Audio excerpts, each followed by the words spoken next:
ವರಮಹಾಲಕ್ಷ್ಮಿ ಹಬ್ಬದ ಹಿನ್ನೆಲೆಯಲ್ಲಿ ಪೂಜೆಗೆ ಸಿದ್ಧತೆಗೊಳ್ಳುತ್ತಿದ್ದ ಶಿಗ್ಗಾಂವ ಪಟ್ಟಣದ ರಾಜಶ್ರೀ ಟಾಕೀಸ್ ಮುಂಭಾಗದಲ್ಲಿರುವ ಪ್ರಸಿದ್ಧ ಆಂಜನೇಯ ಸ್ವಾಮಿ ದೇವಸ್ಥಾನದ ಆವರಣದಲ್ಲಿ ಅನುಚಿತ ವರ್ತನೆ ತೋರಿದ ಘಟನೆ ನಡೆದಿದೆ. ದೇವಸ್ಥಾನದ ಗೋಡೆ ಬಳಿ ವ್ಯಕ್ತಿಯೊಬ್ಬ ಮೂತ್ರ ವಿಸರ್ಜನೆ ಮಾಡುತ್ತಿದ್ದ ಸಂದರ್ಭದಲ್ಲಿ ಇದನ್ನ ಗಮನಿಸಿದಂತಹ ಸ್ಥಳೀಯರು ಹಾಗೂ ಭಕ್ತರು ಸಾರ್ವಜನಿಕರು ಆತನನ್ನು ತಕ್ಷಣವೇ ಹಿಡಿದು ಪೊಲೀಸರಿಗೆ ಒಪ್ಪಿಸಿದ್ದಾರೆ. ದಿನನಿತ್ಯ ಹಮಾಲಿ ಕೆಲಸ ಮಾಡಿಕೊಂಡಿದ್ದ ಈ ಯುವಕನಿಗೆ ಇದು ದೇವಸ್ಥಾನ ಎಂಬುದು ಗೊತ್ತಿದ್ದರೂ ಕೂಡ ಈ ರೀತಿ ಮಾಡಿದ್ದು ಸಾರ್ವಜನಿಕರು ಹಾಗೂ ಸ್ಥಳೀಯರಿಗೆ ತೀವ್ರ ಆಕ್ರೋಶ ತರಿಸಿದೆ.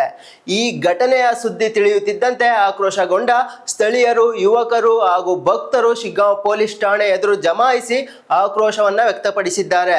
ಯಾರಾದರೂ ಪ್ರಚೋದನೆಯಿಂದ ಈ ಕೃತ್ಯ ನಡೆದಿದೆ ಅಥವಾ ಧಾರ್ಮಿಕ ಭಾವನೆಗಳಿಗೆ ಧಕ್ಕೆ ತರುವ ಉದ್ದೇಶದಿಂದ ಈ ತರ ಮಾಡಲಾಗಿದೆ ಎಂಬ ಬಗ್ಗೆ ಸಮಗ್ರ ತನಿಖೆ ನಡೆಸಿ ತಪ್ಪಿತಸ್ಥರ ವಿರುದ್ಧ ಕಠಿಣ ಕಾನೂನು ಕ್ರಮ ಕೈಗೊಳ್ಳಬೇಕೆಂದು ಸ್ಥಳೀಯರು ಆಗ್ರಹಿಸಿದ್ದಾರೆ.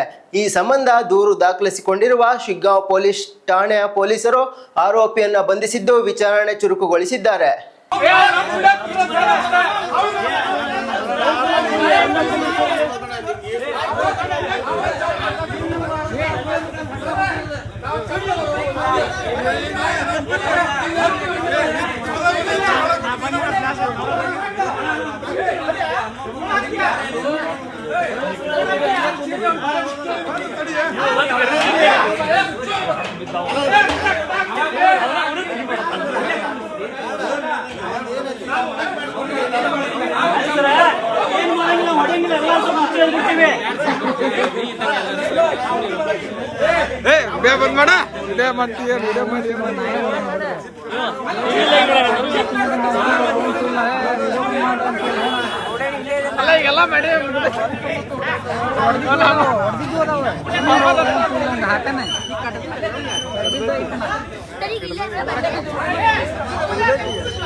ಬರೇ ಬದಲೆ ಮಾಡ್ಕೊಂಡು